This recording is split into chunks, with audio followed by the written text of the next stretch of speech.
Hello friends, स्वागत है आपका आपके अपने यूट्यूब चैनल एग्ज़ाम तैयारी बाय नीरज बेदी। आज हम 10+2 बिजनेस स्टडी का चैप्टर संगठन करने जा रहे हैं और आज का हमारा टॉपिक है संगठन के महत्व का वर्णन करें। महत्व मतलब लाभ, इम्पोर्टेंस। तो स्टार्ट करते हैं। संगठन का महत्व अथवा लाभ निम्नलिखित है। फर्स्ट, बेनिफिट ऑफ स्पेशलाइजेशन, विशिष्टीकरण का लाभ। संगठन के अंतर्गत संपूर्ण कार्य को अनेक छोटे छोटे कामों में बांट दिया जाता है। सभी उप कार्यों पर योग्य व्यक्तियों को अपॉइंट कर दिया जाता है, नियुक्त कर दिया जाता है, जो एक ही कार्य को बार बार करके उसके एक्सपर्ट बन जाते हैं। इस प्रकार कम से कम समय में अधिक से अधिक काम होने लगता है और संस्था को स्पेशलाइजेशन के लाभ प्राप्त होते हैं। Second, clarity in working relationship, कार्य संबंधों में स्पष्टता।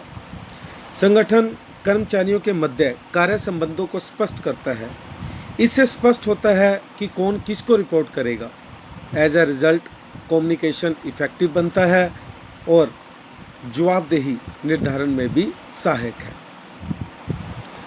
Third, optimum utilisation of resources, साधनों का अनुकूलतम मतलब अच्छा उपयोग। संगठन प्रोसेस के अंतर्गत कुल काम को अनेक छोटे छोटे कार्यों में विभाजित कर दिया जाता है। प्रत्येक क्रिया को करने वाला एक अलग कर्मचारी होता है। ऐसा करने से ना तो कोई क्रिया पूरी होने से छूटती है और ना ही किसी क्रिया को अनावश्यक रूप से दो बार किया जाता है। एज ए रिजल्ट संगठन में उपलब्ध सभी संसाधन, चाहे माल हो, मशीन हो, पैसा हो, मानव हो आदि का अनुकूलतम उपयोग संभव होता है।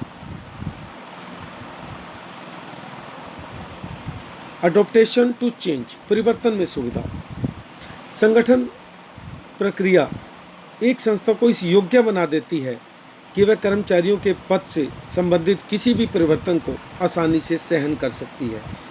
ऐसा ऊपर से नीचे सभी मैनेजर्स का एक स्पष्ट अधिकार श्रृंखला में बंधा होने के कारण होता है। जब भी कोई प्रबंधकीय पद खाली हो जाता है तो प्रमोशन द्वारा उसे तुरंत भर दिया जाता है, क्योंकि प्रत्येक सबॉर्डिनेट अधीनस्थ अपने बॉस की कार्यप्रणाली से पहले से ही भली प्रकार परिचित होता है।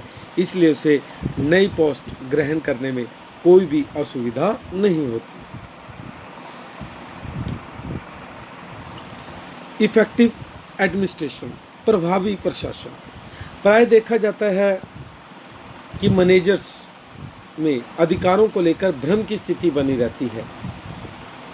संगठन प्रक्रिया प्रत्येक प्रबंधक द्वारा की जाने वाली विभिन्न क्रियाओं व प्राप्त अधिकारों को स्पष्ट उल्लेख करती है। यह भी स्पष्ट कर दिया जाता है कि प्रत्येक प्रबंधक किस कार्य के लिए किसको आदेश देगा।